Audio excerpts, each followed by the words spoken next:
नमस्कार, आप देख रहे हैं दैनिक शिफ्ट टाइम। मैं हूं निखिल शर्मा। केंद्र सरकार द्वारा एक स्कीम लाई गई है अग्निपथ हमारे युवाओं के लिए, क्योंकि बेरोजगारी जो है दिन प्रतिदिन बढ़ती जा रही है। केंद्र सरकार द्वारा एक अग्निपथ स्कीम जो लाई गई है, हमारे युवाओं को आने वाले टाइम पे इस अग्निपथ स्कीम्स का क्या लाभ होगा। आइए मेरे साथ जहां पर बात करने के लिए मौजूद हैं गढ़वाल के एक होनहार नेता कुलदीप वर्मा जी। हर एक गरीब की आवाज़ को बुलंद करते हैं। आइए इनसे जानते हैं कि इस स्कीम के बारे में क्या हमारे युवाओं को इस स्कीम का फ़ायदा होगा। आपका स्वागत करता हूं दैनिक शिफ्ट टाइम में। अग्निपथ की जो स्कीम जो लाई गई है, हमारे युवाओं को इसका क्या फ़ायदा होगा, क्या कहना चाहेंगे आप। शुक्रिया, मेहरबानी। सबसे पहले तो मैं ये बात करना चाहूँगा, ये जो अग्निपथ स्कीम सरकार ने लाई है, इसमें युवा जो जितने लड़के हैं लड़कियां हैं वो परेशान हो रही हैं, क्योंकि ये 4 साल के लिए बेल्ट फोर्स में जाएंगे, उसके बाद ये रिटायर हो जाएंगे, कुछ बच्चे आगे जाएंगे।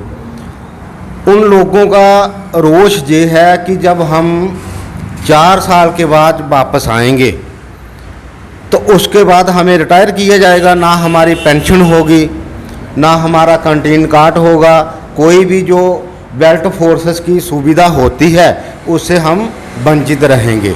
एक बात। दूसरी बात, बच्चे उस पैसे का कैसे यूटिलाइज करेंगे। अगर वो माना 12 लाख रुपया लेकर पेंशन आएंगे, बेरोज़गारी होगी, अभी तो वो युवा ही होंगे, उसके बाद वो क्या काम करेंगे, ये भी तो उनके ऊपर बहुत टेंशन है। दूसरी बात ये कि जो बच्चे पहले भी भर्ती में सेलेक्ट हुए हैं, उनका मेडिकल हुआ है, रेस हुई है, वेट हुआ, सब कुछ वो सेलेक्ट हैं, उनका भी उन्होंने कुछ नहीं किया, उनको कैंसिल कर दिया। वो भी लड़के बड़े परेशान हो रहे हैं।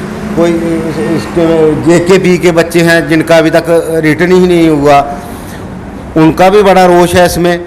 तो मैं मोदी सरकार के आगे ये रिक्वेस्ट करता हूँ, इनका टाइम पीरियड जो है वो लंबा होना चाहिए, पेंशन की सुविधा होनी चाहिए जैसे पहले, क्योंकि आर्मी के साथ किसी भी किस्म का खिलवाड़ नहीं होना चाहिए। ये बात मैं कहना चाहता हूँ। अगर अग्निपथ की हम बात करें तो काफ़ी जो इसके अलग अलग पार्टियों के नेता जो इसका विरोध कर रहे हैं। हमारे गाड़ियों को जलाया जा रहा है। अगर हम बात करें, हमारे बेल्ट फोर्स पर पथराव किया गया है। क्या इस ऐसी हरकतें करने से क्या होगा। देखो, ये तो सरासर गलती है। गाड़ियाँ जलाना, बसें जलाना, ट्रेनें जो जलाई, कितना नुकसान, किसका नुकसान हुआ, हमारे देश का कितना नुकसान ये हुआ। ये कहाँ से नुकसान पूरा होगा, महंगाई और बढ़ेगी इसमें। तो ऐसी मैं तो समझेगा कि ये कि बुद्धि मानने की बात है, ऐसा बिल्कुल नहीं होना। मैं इसके खिलाफ हूँ। नुकसान करना कोई किसी का हल ही नहीं है। प्रोटेस्ट करना है, अपनी बात आगे तक पहुंचाने के बहुत तरीके होते हैं। अगर ज़्यादा गुस्सा है तो थोड़ा सा पानी पीकर उस गुस्से को ठीक किया जा सकता है, थोड़ा सोच समझ के। इतना बड़ा नुकसान गवर्नमेंट का किया, ये इसके मैं बिल्कुल ख़िलाफ़ हूँ। ऐसा उन्होंने नहीं करना चाहिए।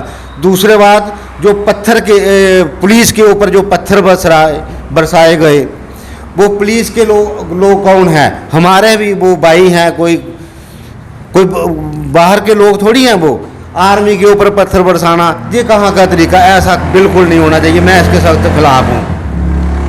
ये किन लोगों का नुकसान किया हुआ? जो बाहरी राज्यों में ट्रेनों को जलाया गया, गाड़ियों को जलाया गया, वो किन लोगों की गाड़ियां थी जिनको जलाया गया? क्या इससे समस्या का समाधान होगा? ऐसे तो समाधान होगा नहीं, ऐसे तो और भी हालात बिगड़ते हैं। ऐसा नहीं होना चाहिए। मैं मोदी सरकार के आगे ये भी बार पहले भी मैंने बोला, रिक्वेस्ट करता हूँ, इनका टाइम टेबल जैसे ये शुरू से बेल्ट फोर्स की भर्तियां चलती थी, क्योंकि कोरोना काल का बहुत ऊपर वाले की मार जो पड़ी है वो अभी तक लोग उसमें होश नहीं आ रहे हैं।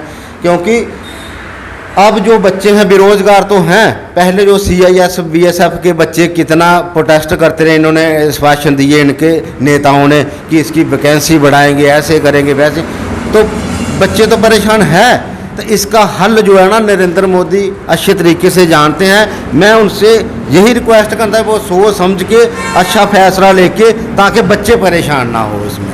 कुछ लोगों का ये भी कहना है कि जो ये लोग प्रदर्शन कर रहे हैं, इनमें से युवा कोई भी नहीं है जो प्रदर्शन कर रहा है। क्या कहेंगे आप? देखो, जब ऐसे हालात बनते हैं तो कुछ शैतानी तत्व जो है तो बीच में आन के वो अपनी रोटियां सेकने के लिए तो आते हैं। उसके बारे में मैं क्या कहूँगा, जैसे वहाँ पे हालात बनते हैं, जो कोई लीडर लोग होंगे वो खुद ही सामने आ जाएंगे, उसमें छुपेंगे कहाँ वो। नहीं, एक मेरा आखिरी सवाल है। एक घर नहीं हम चला पाते, एक देश चलाना बहुत बड़ी बात है। अगर प्रधानमंत्री जी देश चला रहे हैं, हम लोग तो अपना घर नहीं चला पाते, क्या कहना चाहेंगे आप? नहीं, ये तो आपकी बात बिल्कुल सही, मैं सहमत हूँ इससे। बहुत कठिनाइयाँ अगर गृहस्थी चलाने में आती हैं तो इतना बड़ा देश चलाने में नुकसान भी होते हैं। लेकिन उन्होंने भी एक बात और मैं करना चाहता हूँ इसके साथ, जो MLA हैं, मंत्री हैं, मिनिस्टर हैं, उनकी पे कम करनी चाहिए। अगर एक MLA बनता है, जब उसकी शर्त होता है पूरी उम्र के लिए उसकी तनख्वाह चलना शुरू हो जाती है। इसके ऊपर भी प्रधानमंत्री को जोर देना चाहिए। ये भी तो सोचने की बात है। वो क्या कर रहे हैं उसके बाद में? उनकी पेंशन पूरी उम्र के लिए मंत्री मिनिस्टर की, ये भी बंद होनी चाहिए। ये बोझ नहीं है हमारी गवर्नमेंट के ऊपर, ये लोगों के ऊपर ये भी तो बहुत बड़ा बोझ है। इसके ऊपर भी गौर देनी चाहिए उन्होंने, ऐसा भी नहीं करना चाहिए। आपका शुक्रिया बात करने के लिए वर्मा साहब। वर्मा साहब का सही कहना है कि अगर MLA MP वो अगर सरकार का, उनका भी बहुत बड़ा बोझ है। उनकी जो पेंशनें हैं उनको भी ख़त्म करना चाहिए। जो MLA हैं वो भी 3-3 पेंशनें वो ले रहे हैं, तो उनको भी ब्रेकअप किया जाए। हमारे कुलदीप वर्मा का कहना है कि क्या वो सरकार के ऊपर बोझ नहीं है। बने रहिए हमारे चैनल के साथ। नमस्कार।